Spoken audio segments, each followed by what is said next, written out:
What's up everyone, it's Q from RetroQ Gaming, and this video is important on a couple of levels. Despite the fact that I don't play League of Legends, the ramifications and what could potentially happen in other aspects and other games and other developments is pretty important, and it could be pretty much a game changer. So, over on Kotaku, Yannick Lejac, or Lanik, I can never pronounce his name. I hope I did a decent job of it. I hope I didn't butcher it too much. He put up an article detailing some of the new improvements for League of Legends, at least with their server infrastructure.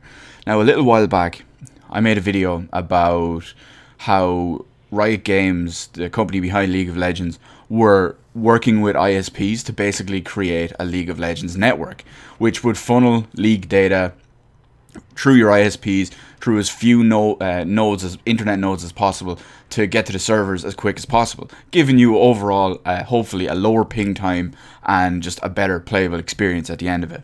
So apparently, on top of all that, earlier this month, Riot announced that they were moving their central North American servers for League. Now, apparently they were based in Portland, Oregon, which, according to this map I'm looking at, because my American geography isn't great, was on the west/northwest coast of the US. And it's moving to Chicago, Illinois, which looks to be in the center or slightly east of the center, but still basically in the central area of the US.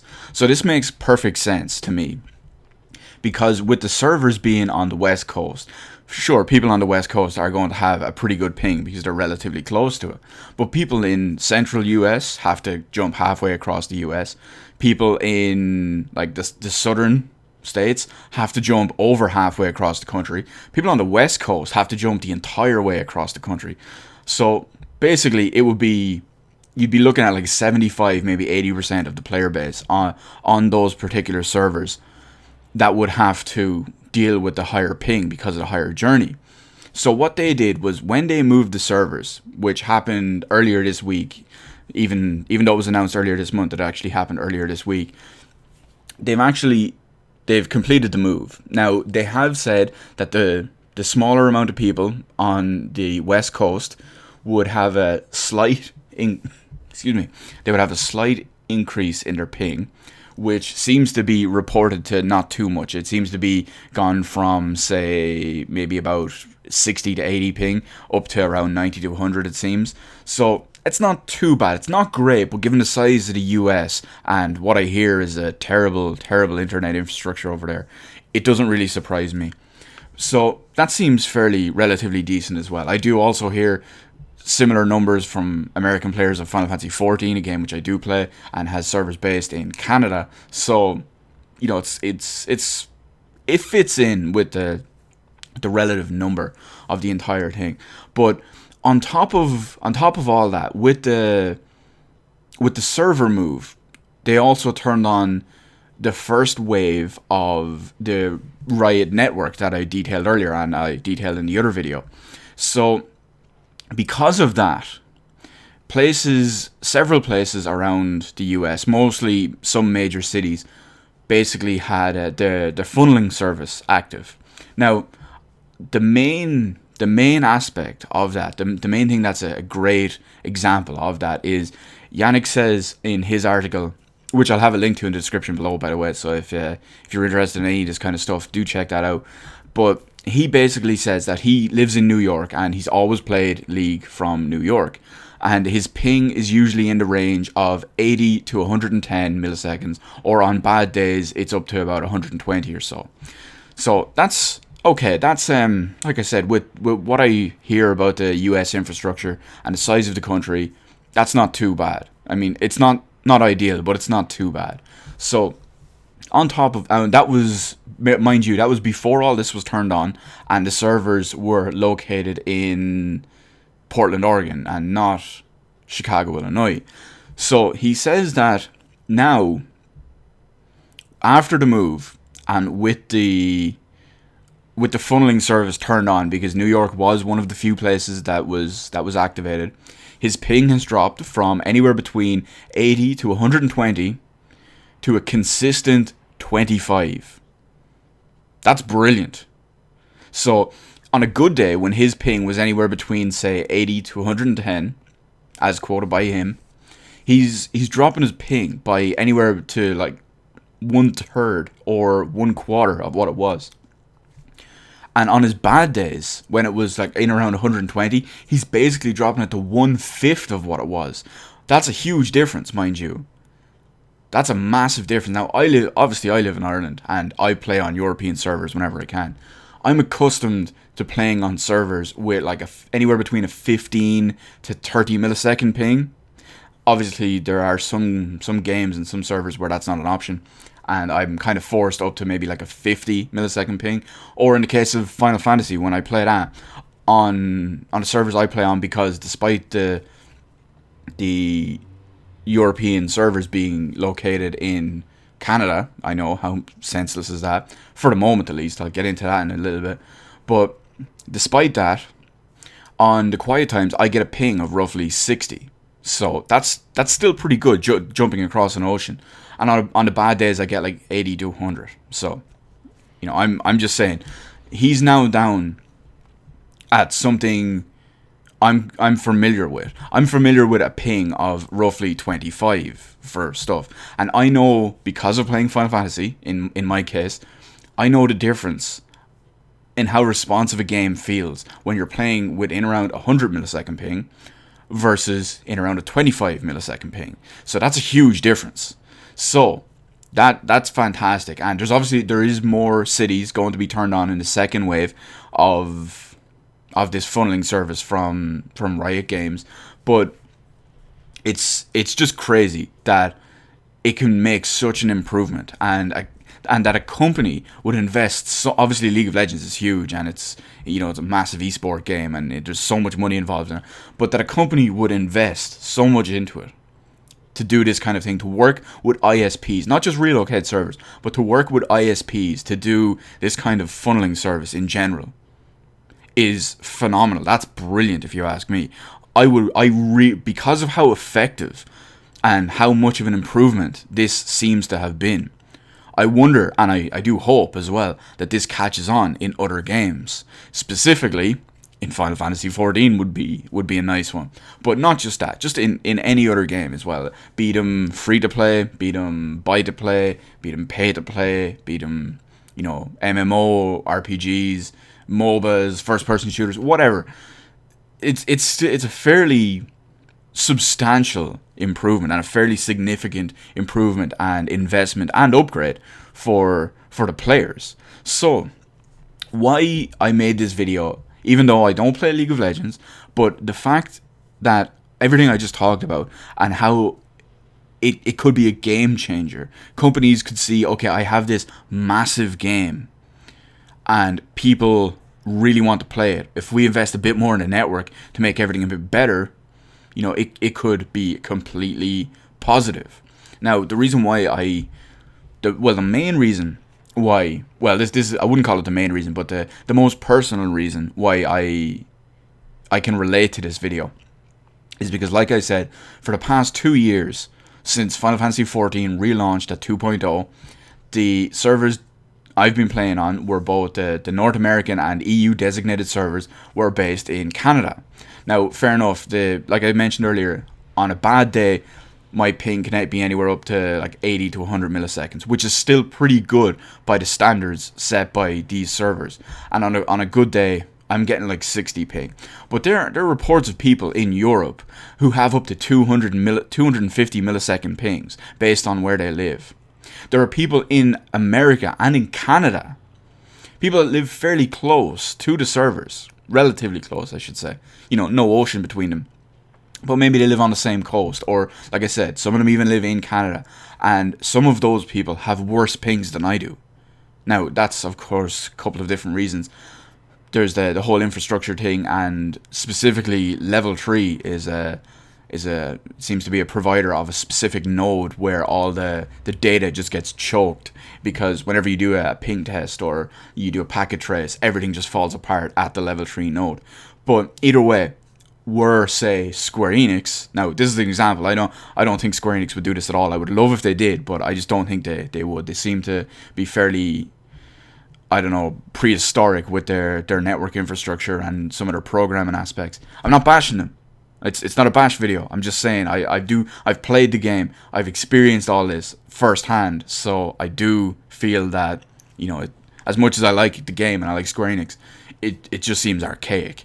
But anyway, some of those people have worse pings than I do. So that's crazy. It seems that because Japan is such a relatively small country, I know I went from America to Japan, but because it's such a relatively small country, it seems that the game was programmed with the Japanese in mind and their aspect of playing so close to their servers, because there's the Japanese data cluster in Japan, so their ping is obviously really low. A perfect example of how this affects players in Final Fantasy XIV. Also, it's a server-side MMO, which is just a really bad idea, but again, Square Enix. But anyway, a perfect example of this is throughout the 2 years the game has been out, every day there's been complaints about lag and movement out of telegraphs. So basically, you have the cast bar for the action that's going off. You have the telegraph on the ground that you want to move out of or move into, depending on what the move is, before the bar goes off. And depending on people's ping, because it's just generally so relatively bad, is that people will move out like 75% of the way through the cast bar. But because of the way the game works and the just overall placement of servers and the network infrastructure, you still get hit by it. And in Final Fantasy XIV, that's a pretty game-breaking thing, because a lot of the stuff in that game is basically an instant wipe mechanic. So it can be pretty brutal. Also, another perfect example is the global cooldown is 2.5 seconds. There's a series of ninja skills called ninjutsu or mudra, but each one has a recast time of 0.5 seconds. So in theory, you can do the perfect combo, which will be a 3-step mudra, which would take 1.5 seconds, then hit the extra button at the end to activate it, and still be ready for your next global cooldown. So in theory, you're looking at about 1.5 to 2 seconds between your global cooldown to complete the 4 steps of the action. But because of server-side game and just overall poor network conditions and lag and the way the server works, you're lucky to get 2 of those off. Now, if you ever watch a Japanese stream or any Japanese player who is playing Final Fantasy XIV on the Japanese servers, they don't have this issue because they're so close to the servers and all that doesn't take effect. They can actually pull off the 3-step mudra, the completed ninjutsu, and still be ready for their next GCD. However, in Final Fantasy XIV, like I said, players like me and other people with similar pings, we can do 2, and then the GCD is back up. So because you can't do another GCD and then continue on because it voids the mudra, you have to sacrifice your GCD to make it a DPS loss. So that's a pretty significant gameplay fault, if you will. Now, on top of all that, because I would love to see something like Square Enix do something like this whole thing, but on top of all that, later this year, hopefully around mid-October, they've quoted, Square Enix will be actually moving their EU data center from Canada to the EU, which makes perfect sense because it's the fucking EU data center. Why does it have it across the world? But hopefully, I know myself and many of the people I play with, we all hope that it's going to significantly drop our ping. Hopefully, we're really hoping. We're hoping it has an effect similar to, maybe not as extreme, but similar enough to the JP servers. But on top of all that, despite maybe improving the ping, maybe not improving the ping, maybe doing whatever, I would like to see Square Enix, or whatever video game developer or publisher or whatever, invest in a network, a funneling service, a network like this. Because if you go onto the Final Fantasy XIV servers, or the Final Fantasy XIV forums, I'm sure World of Warcraft forums are the same way. League of Legends forums are probably the same way. Heroes of the Storm are probably the same way. Dota 2 is probably the same way. You have people paying for the additional funneling services. Stuff like, WTF Fast, or, What the Fuck Fast, or I don't know the proper way to call it. Ping Zapper and Battle Ping. You have them all paying additional services for that. And it really gets them. And it really makes them annoyed. I'm lucky that I don't have to do one of those things, fortunately. But I would like to see more developers and more publishers invest in something like this. Especially, I don't know if World of Warcraft would do it, because the game is so old, but I doubt it's going anywhere anytime soon. And the amount of people that would be playing it would be, be fairly consistent anyway. And, well, this isn't a dig at World of Warcraft, because this works for any MMO, really. But the majority of MMO players will just take absolute shit that they're given, and I know I've done it as well, so I'm not bashing anyone else, I'm not standing on a soapbox, but I know the majority of us would just take like the minimum that they would give us and just work with that, because a lot of them are just playing out of addictive personality wise and all. But that's a whole other thing. That's not what this video is about. So yeah, we'll basically leave it at that. So what I want to know in the comment section below is what you think about the whole way League of Legends and Riot Games is handling this network with the server move, the funneling service that they're actually working to integrate with the ISPs, and your experience with other online games, be them MMOs or FPSs with dedicated servers, or whatever, other MOBAs or anything like that, and their network infrastructure and issues and community issues that you would have seen with it. And obviously, if you hope whatever game publisher or developer would actually do something like this for your game, or if you think it would be an industry thing that might start happening, that'd be very interesting to see if something like that happened. So let me know all that in the comment section below. I know this video has gone on way too long. Hit the like button, hit the subscribe button. You can follow me on Twitter. Details in the description below, as well as a link to the Kotaku article and a link to my previous video detailing what they first talked about, the League of Legends network that they were setting up. So hit the like button, hit the subscribe button. You can follow me on Twitter, details and all, and links in the description below. Thank you for watching. See you on the rest of the videos in my channel.